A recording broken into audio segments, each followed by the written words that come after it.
Faith of Our Fathers, The Faith of Our Fathers, by Cardinal Gibbons. Introduction. My dear reader, perhaps this is the first time in your life that you have handled a book in which the doctrines of the Catholic Church are expounded by one of her own sons.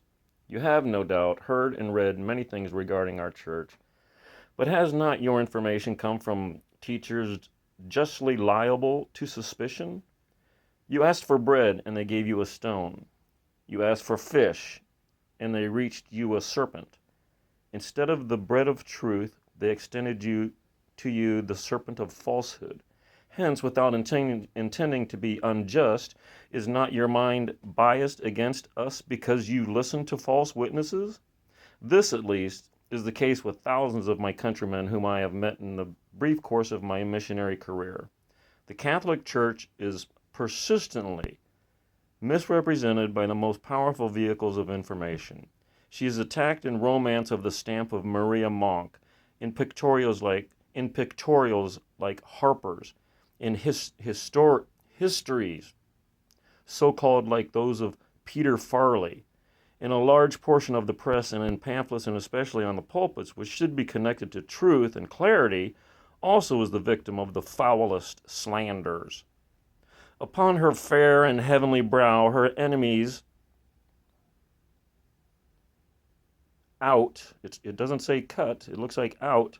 Upon her fair and heavenly brow, her enemies put a hideous mask, and in that guise they exhibit her to the insults and mockery of the public, just as Jesus, her spouse, was treated when he was clothed with a scarlet cloak and crowned with thorns, and thus disfigured, was mocked by a thoughtless rabble. They are afraid to tell the truth of her, for, quote, truth has such a face and such a mien as to be loved needs only to be seen, unquote. It is not that does have a number one next to it, so we'll see where that he's quoting that from later in his appendix. It is not uncommon for a dialogue like the following to take place between a Protestant minister and a convert to the Catholic Church. Minister: you cannot deny that the Roman Catholic Church teaches gross errors, the worship of images, for instance. Convert: I admit no such charge, for I have been taught no such doctrine. Minister: but the priest who instructed you did not teach you all. He held back some points which he knew would be objectionable to you. Convert: he withheld nothing, for I am in possession of books treating fully of all Catholic doctrine. Minister: deluded soul, don't you know that in Europe they are taught differently? Convert: that cannot be, for the church teaches the same creed all over the world, and most of the doctrinal books which I read were originally published in Europe. Yet ministers who make these slanderous statements are surprised if we feel indignant and accuse us of being too sensitive. We have been vilified so long that they think we have no right to complain. We cannot exaggerate the offense of those who thus willfully malign the church. There is a commandment which says, thou shalt not bear false witness against thy neighbor.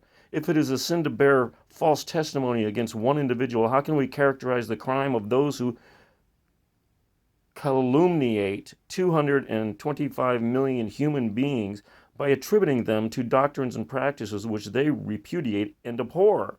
I do not wonder that the church is hated by those who learn what she is from her enemies. It is natural for an honest man to loathe an institution whose history he believes to be marked by bloodshed, crime, and fraud. Had I been educated as they were and surrounded by an atmosphere hostile to the church, perhaps I should be unfortunate enough to be breathing vengeance against her today instead of consecrating my life to her defense. It is not of their hostility that I complain, but because the judgment they have formed of her is based upon the reckless assertions of her enemies and not upon those of impartial witnesses. Suppose that I wanted to obtain a correct estimate of the Southern people. Would it be fair to me to select as my only source of information certain Northern and Eastern periodicals which, during our Civil War, were bitterly opposed to the race and institutions of the South? Those papers have represented you as men who also appeal to the sword and pistol instead of the law to vindicate your private grievances. They heaped accusations against you, which I will not here repeat.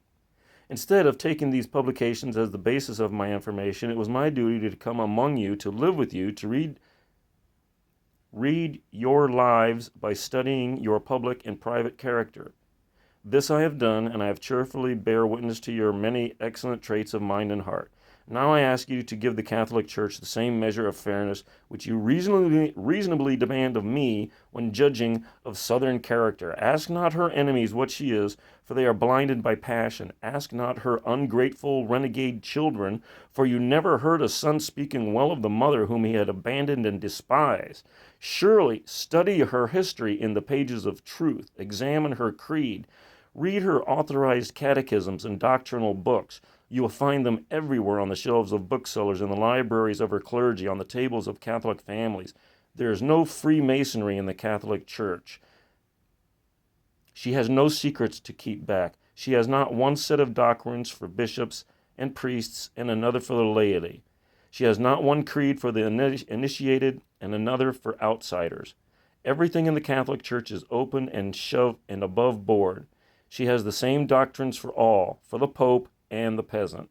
Should not I be better qualified to present to you the Church's creed than unfriendly witnesses whom I have mentioned? I have imbibed her doctrine with my mother's milk. I have made her history and theology the study of my life. What motive can I have in misleading you? Not temporal reward, since I seek not your money, but your soul, for which Jesus Christ died. I could not hope for an eternal reward by deceiving you, for I would thereby purchase for myself eternal condemnation by gaining proselytes at the expense of truth.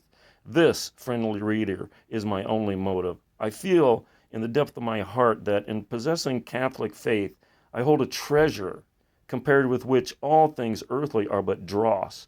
Instead of wishing to bury this treasure in my breast, I long to share it with you, especially as I lose no part of my spiritual riches by communicating them to you, to others.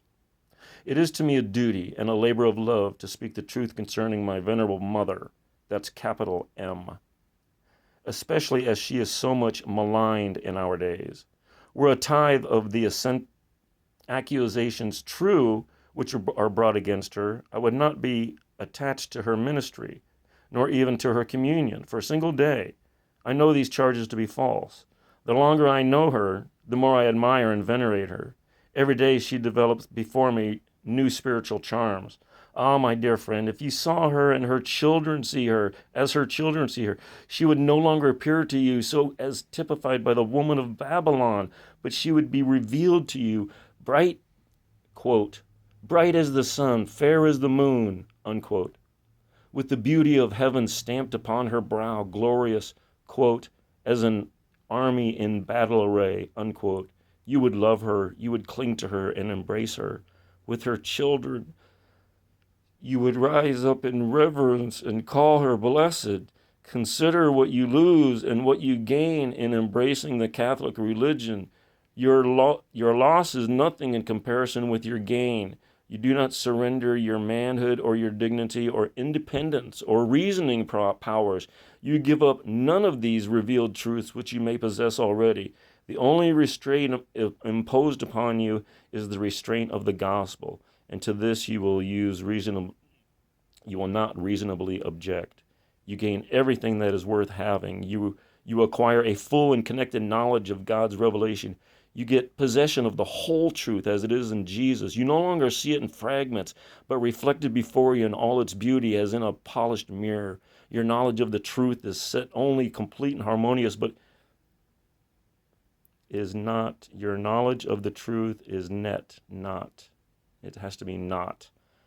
Your knowledge of the truth is not only complete and harmonious, but it becomes fixed and steady. You exchange opinions for certainty. You are no longer tossed about by every wind of the doctrine, but you are firmly grounded on the rock of truth. Then you enjoy that profound peace which springs from the conscious possession of the truth. And in the coming to the church, you are not entering a strange place, but you are returning to your Father's capital, your Father's home, the house and furniture may look odd to you, but it is just the same as your forefathers left it 300 years ago. And coming back to the church, you worship where your fathers worshiped before you. You kneel before the altar at which they knelt. You receive the sacraments which they received, and respect the authority of the clergy whom they venerated. You come back like the prodigal son to the home of your father and mother, and the garment of joy is placed upon you, and the banquet of love is set before you, and you receive the kiss of peace as a pledge of your filiation and adoption. One hearty embrace of your tender mother, capital M, will compensate you for all the sacrifices you may have made, and you will exclaim with penitent Augustine, quote, "Too late have I known thee, O beauty, ever ancient and ever new. Too late have I loved thee," unquote. Should the perusal of this book bring one soul to the knowledge of the church, my labor will be amply rewarded. God help these people. Remember that nothing is so essential as the salvation of your immortal soul. For what doth it profit a man if he gain the whole world and lose his own soul? Or what shall a man give in exchange for his soul? Let not therefore the fear of offending friends and relatives, nor the persecution of men, nor the loss of earthly possessions, nor any other temporal calamity deter you from investigating and embracing the true religion. For our present tribulation, which is momentary and light, worketh for us above measure exceedingly as eternal weight of glory. May God give you light to see the truth, and having seen it, may He give you courage and strength to follow it. Holy hell, these guys are